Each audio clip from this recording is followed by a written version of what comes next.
I will find you. ये एक crime mystery thriller series है और नेटफ्लिक्स पर हिंदी में रिलीज हुई। और मैं आप लोगों को यह भी बता दूं कि इस सीरीज की टोटल 8 एपिसोड्स हैं और हर एपिसोड ही 35 से 45 मिनट के बीच की है। खैर मैं ये सीरीज देख चुका हूं और मैं आप लोगों से अपने इस रिव्यू के जरिए मेरा इस सीरीज को देखकर जो भी एक अच्छा या बुरा एक्सपीरियंस रहा है वो शेयर कर रहा हूं। तो चलो बिना कोई टाइम वेस्ट करे बात कर लेते हैं कि मेरा इस सीरीज को देखकर एक्सपीरियंस कैसा रहा। तो पहले तो मैं आप लोगों को इस सीरीज की कहानी के बारे में थोड़ा बहुत बता देता हूं। आप इस सीरीज में देखेंगे डेविड की कहानी, जो अपने ही बेटे के मर्डर के इल्जाम में जेल में कैद है। लेकिन जब डेविड को पता चलता है कि उसका बेटा जिंदा है तो वो अपनी बेगुनाही को साबित करने के लिए जेल से भागने का फैसला करता है। और फिर आगे कहानी में क्या ट्विस्ट एंड टर्न्स आते हैं वो सब जानने के लिए आपको देखना होगा इस सीरीज को। और अब इस रिव्यू में आगे बढ़ने से पहले मैं आप लोगों को बता दूं कि आज ही मैंने 2026 के एक बेस्ट हॉरर शो का रिव्यू किया है, विडोज बे। अगर आप लोगों ने अभी तक वो रिव्यू नहीं देखा है तो जाकर देखें, क्योंकि आप कुछ बहुत अच्छा मिस कर रहे हैं। खैर अब बात करें कि मेरा एक्सपीरियंस इस सीरीज को देखकर कैसा रहा। तो देखो, ये एक और हार्लन कोबेन का ट्विस्टेड थ्रिलर है। तो जो लोग भी मेरे चैनल को लंबे टाइम से देखते हुए आ रहे हैं उनको पता होगा कि मैंने हार्लन कोबेन के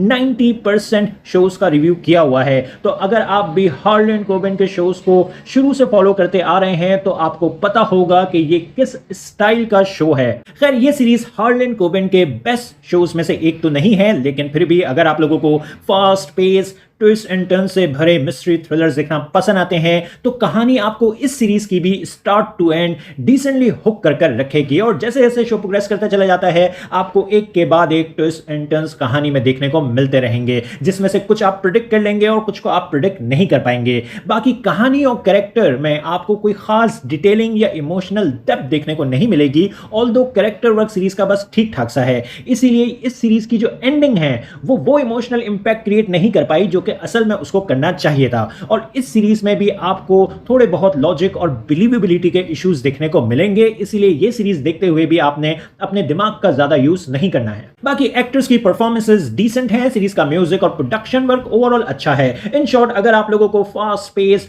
ट्विस्ट एंड टर्न से भरे मिस्ट्री थ्रिलर्स देखना पसंद आते हैं तो आप अपनी एक्सपेक्टेशंस को ज्यादा हाई ना रखते हुए टाइम पास के लिए सीरीज को देखना चाहें तो देख सकते हैं। टाइम पास के लिए ये सीरीज बुरी नहीं है, बस इसीलिए मैं सीरीज को रेट करूंगा 7 आउट ऑफ 10। लेकिन अगर अब आप हार्लन कोबेन के शोज देखकर थक चुके हैं तो आप इस सीरीज को स्किप करना चाहें तो कर सकते हैं, क्योंकि ये सीरीज उनके कुछ मीडियोकर शोज में से एक है। और हां, आप चाहें तो ये शो फैमिली के साथ भी देख सकते हैं, लेकिन आपको इस शो में थोड़ी बहुत अडल्ट लैंग्वेज सुनने को मिलेगी, थोड़ा बहुत वायलेंस भी देखने को मिलेगा। और इस सीरीज के सीजन 1 में कहानी को खत्म कर दिया गया है। तो आप लोगों को ये शो कैसा लगा अपने ओपिनियंस कमेंट बॉक्स में जरूर दें। मेरी वीडियो पसंद आई तो लाइक करें, चैनल को सब्सक्राइब करना मत भूलें। फिर मिलेंगे किसी और वीडियो में। शुक्रिया।